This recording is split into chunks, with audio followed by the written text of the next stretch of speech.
Okay, same place, same lake. And same topic. We're going to talk this Fangirl Moments Part 2. Yeah, because there are a lot of them. So last time Susan mentioned, one of my favorites is Kate Walker. She has been someone who's just been so sweet and supportive of me since the beginning. In case you don't know, she's English, and her husband is as well. And they say the word lovely a lot. And so I use the lovely a lot in terms of them. I refer to them as my lovely friends. Across the pond. Across the pond. And there was a conference where Kate was coming, and another really good friend and very sweet woman who's Canadian, Donna Allward, was coming. And we went through the entire conference, the three of us, telling people we were twins. That there were three of us. Three twins from different countries. I think we have a word issue. Yeah, from different countries and different ages. And people gave you that look like, and I'm used to it. I don't know that Kate and Donna are quite as accustomed to it as me. So it's not really well, they're also more laid back than us crazy American people. There is that. Yeah. So it's a friendly fangirl moment. And I have recently been putting a lot of my online friends in books. And so one of the recent books, you'll find a shout out to my lovely friends. I thought for a while, and I'm going to give you a hint, they might have been the murderers. So you might be able to narrow down what book you might have seen them in. But if you look for my lovely friends, I played with their names. They can't sue me. But that's my fangirl shout out to two of my favorite lovely people. And Donna, I love you too. Go. Joanne Ross. And I know you. Joanne Ross is lovely. Lovely is a perfect word for Joanne as well. She's a wonderful lady. And again, also has a lovely husband. One of those, again, big writer, but always happy to, just another writer. That's the fun thing about being a writer, is because you always have something to talk about.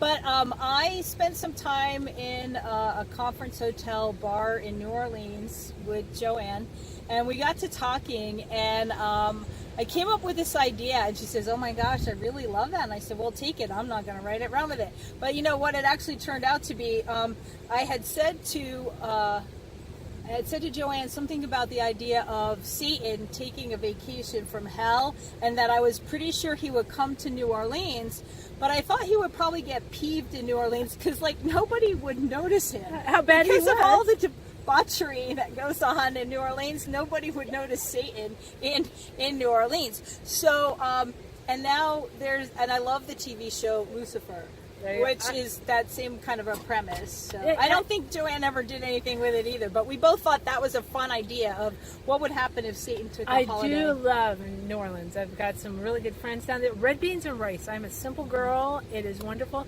I went out there one day walking by myself and got beads that I did not do anything inappropriate to get. They had there was a parade and tossed me some beads. But I came home with all the beads, and there was rumors about what I might have done to get the beads. Shocking rumors about Holly Jacobs and her behavior. Who knew? I'm such a good person, and I get horrible rumors about me. This trip was right after Katrina.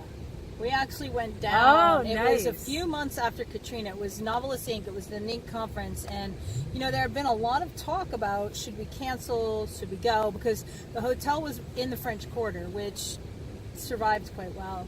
And we went. And a lot of people canceled. They didn't come. But those of us who went, and it was an amazing experience, because those people, they live and die by the tourist trade. Right. And they were so grateful that we came down.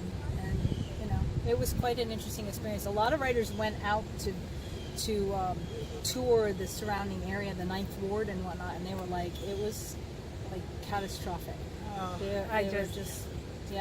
So, and my memory of Joanne, my favorite one, is not in New Orleans. It was in Ohio, right next door. Yes. And it involved, her husband came, we were at dinner, and there might have been Guinness. I was there. I was going to say, I was at that one. Yeah. And really, she is someone I met early in my writing career and has been, she's now a friend, so maybe it's not that oh, I love your books, fangirl. Right. But I do love her books, and she is really and truly just one of those down-to-earth, genuinely sweet people. So if you haven't read any Joanne Ross books, we suggest you do so. You'll find little shout outs in my books because that's what I do. I have had characters reading Joanne Ross books.